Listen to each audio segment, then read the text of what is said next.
para ellos es una palabra extraña el socialismo, para ellos es una palabra extraña el bienestar social. Entonces la izquierda está obligada a ser vanguardia en esclarecer la fundamentación del paradigma, que en nuestra generación de los años 60, 70, teníamos claro el paradigma, era la libertad, era el socialismo, lo teníamos bien definido como un punto de llegada, el cual sigue siendo vigente. En los años 60, el club montenegrino con Friedrich von Hayek al frente hicieron el diseño neoliberal que Milton Friedman y otros ideólogos del gran capital norteamericano desarrollaron para el mundo. En el debate de estos hombres decían que invertir en educación era un grave error, que invertir en la salud era un gasto oneroso para el Estado que no generaba riqueza. Eso está escrito por parte de estos ideólogos, y de allí viene el planteamiento en el capitalismo y aquí en El Salvador de las privatizaciones. Si tú sabes, por ejemplo, que el sistema de salud en El Salvador se fue deteriorando no por una cuestión de inercia, fue una cuestión planificada de deteriorar el servicio, los servicios de salud, en beneficio de que surgieran las empresas privadas de los hospitales privados, de las clínicas privadas, para aquellos que tienen cómo pagar. Y el sistema público de salud fue marginado. Cuando llegamos al gobierno en el 2009, la red de hospitales estaba en el piso. Los fondos, más de 120 millones de dólares para reconstruir 7 hospitales, se fumaron y no se hicieron.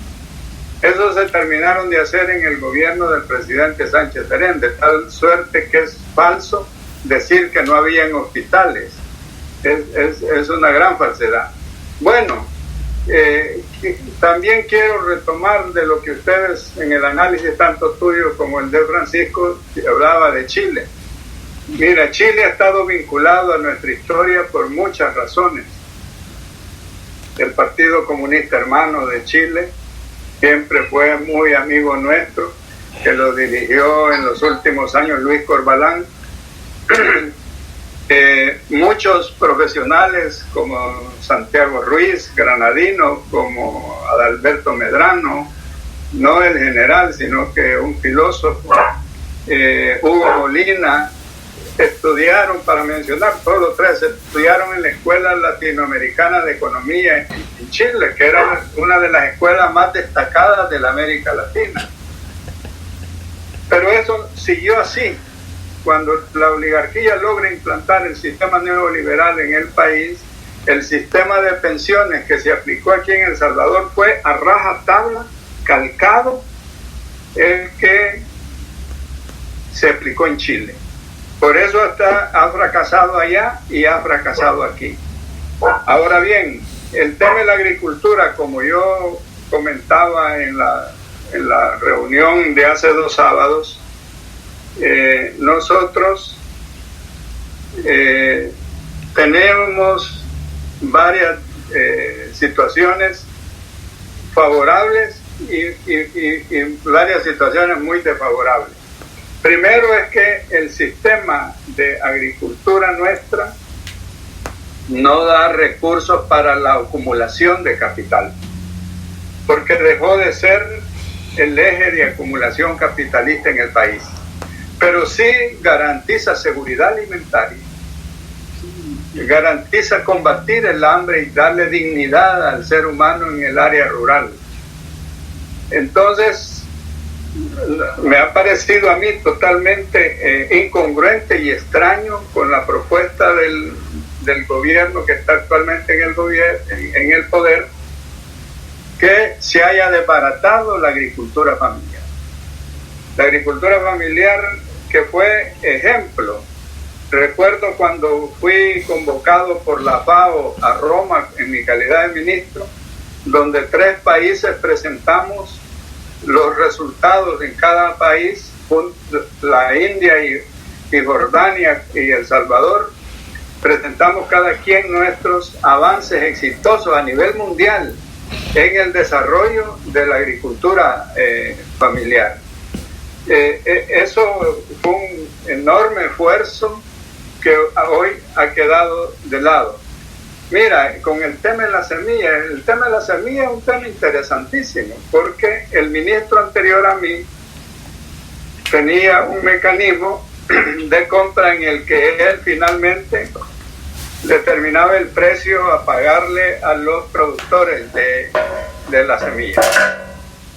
Entonces, como lo oyen, como lo voy a decir aquí con toda responsabilidad, la embajada norteamericana acusó de que ese era un método falto de transparencia y que no lo aceptaban y que exigían su cambio. Bueno, entonces me llaman a mí de Casa Presidencial y me dicen, los norteamericanos objetan el modelo con el que el ministro anterior hacía las compras, así es que hay que modificarlo. Bueno, entonces les digo yo, nosotros somos firmantes de un tratado de libre comercio, del CAFTA, en el cual están las reglas para el tema de las licitaciones. Nosotros no podríamos ajustar el mecanismo de compra a los lineamientos de Monsanto o de la Pioneer o la Dubes, etcétera, sino que tenemos que movernos en el marco, primero, del Tratado de Libre Comercio, que está por encima de la Constitución, y segundo, los términos aplicables de la Ley de Adquisiciones y Contrataciones. A los días tenía en mi oficina, que ocupaba en ese entonces, al agregado comercial de Asuntos Económicos de la Embajada Norteamericana. Y me dice, ministro, venimos a expresarle que no aceptamos el mecanismo de compra que estaba establecido. Bueno, y vengo en nombre del Departamento de Comercio de los Estados Unidos. Bueno, le vamos a hacer un acuerdo. Yo voy a diseñar un modelo de compra y se lo vamos a consultar. Y el modelo debe de estar en el marco del CAFTA y en el marco de la ley salvadoreña. Nos pusimos de acuerdo y empezamos a trabajar. Entonces, ¿cómo resolver la compra? Porque es importante que lo sepan mis compatriotas, cómo fue que le seguimos comprando a las cooperativas. Y es que diseñamos un modelo basado en la estructura genética y biológica de la semilla nuestra, que no la tienen esas transnacionales. Entonces, basado en ese formato de la estructura de la semilla H59, es un híbrido desarrollado en el CENTA de muy buen rendimiento y adaptado a nuestro clima, sin agentes transgénicos. Y entonces hicimos el diseño y lo mandamos al Departamento de Comercio. Entonces el Departamento de Comercio no pudo objetar cómo habíamos hecho la estructura tecnológica de la semilla en la licitación. Y fue así como pudimos, porque entonces lo que hicieron las transnacionales es que ya no participaban en las licitaciones, porque no podían competir con una estructura tecnológica como la que nosotros habíamos desarrollado en el país. Eso nos permitió que las cooperativas pudieran desarrollar la producción de semilla nacional, que ha repercutido en cantidad de empleos. A mí me decía un cooperativista de Usulután, cuando nosotros entramos al programa de la semilla mejorada, la gente llegaba, me dice, a pie o en caballo. Hoy en día, me dijo, nadie llega a pie ni nadie llega en caballo. El que no llega en moto, llega en sus picas, porque les damos empleo todo el año. Además, la cooperativa ha revitalizado y recapitalizado sus activos. Así que en ese marco, me dice, hemos tenido un cambio enorme. Otra cooperativa, me decía a mí, la Normandía, siempre en Usulután, en una visita que me hicieron, me decían, mire, nosotros empleamos alrededor de 250 jornales mensuales en la cooperativa. Entonces me dice, da gusto ver cómo familias que tienen 3, 4 trabajando, cobrando su salario en la quincena o en la semana, según sea el sistema de pago que tengamos.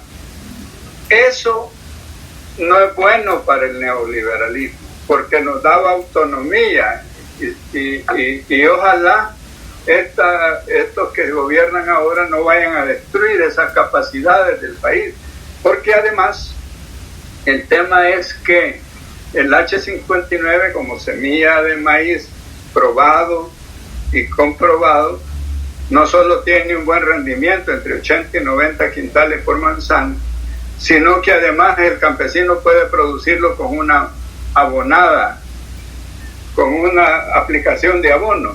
Claro, lo ideal es que se le aplicaran 3, 4 abonadas para obtener un óptimo rendimiento, pero el campesino no tiene los recursos y le pone una abonada y cosecha la mazorca de H59. Mientras que una semilla Monsanto o una semilla Pioneer hay que aplicarle todo un paquete tecnológico que lo venden ellos mismos, que no está al alcance de los campesinos. Por tanto, digo, el campesino de la agricultura familiar, de la agricultura de subsistencia, que es la que garantiza el abastecimiento del grano en los mercados de todo el país. Entonces, estas son experiencias que demuestran que sí se puede, cuando hay la voluntad política de hacer en determinada dirección las acciones que permitan. Es más, hay una organización norteamericana, Oxfam América, que hizo un estudio sobre el impacto positivo que habían tenido las compras del Estado de semilla nacional para la agricultura familiar. Es un documento, es un pequeño libro que escribieron aquí especialistas norteamericanos de Oxfam, y me tuve oportunidad de tener acceso al estudio, donde ellos reconocían en lo social, en lo económico, en lo cultural, la seguridad alimentaria. Pues imagínate tú que un día nos quedamos sin semilla y dependemos solo de la semilla del exterior. Eso significaría un tiro de gracia para la agricultura, porque no todos podrían pagarse una agricultura de ese nivel. Entonces hemos hecho una serie de avances se hicieron una serie de avances. Se liberó, por ejemplo, una variedad de maíz blanco un poco más rendidor que el H59, que se llama Comandante Susana, y una variedad de maíz amarillo, no amarillo transgénico, sino que amarillo trabajado aquí en el país sin agentes transgénicos, que se llama Comandante Arlenciú. Esas semillas están allí y tienen alto rendimiento. Entonces, nosotros en ese aspecto hicimos un enorme esfuerzo para trabajar de la mano con los productores de esas semillas. Y no era una cuestión de que te compro y ver cómo lo haces, sino que estábamos con ellos orientando, visitando los campos, enseñándoles a no contaminar el polen, enseñándoles a mantener la integridad de la nueva semilla que se iba a entregar a los productores. Es decir, los equipos tecnológicos de Senta y de Sanidad Vegetal del Ministerio estaban permanentemente en las fincas de las cooperativas supervisando el proceso de la producción de esta semilla.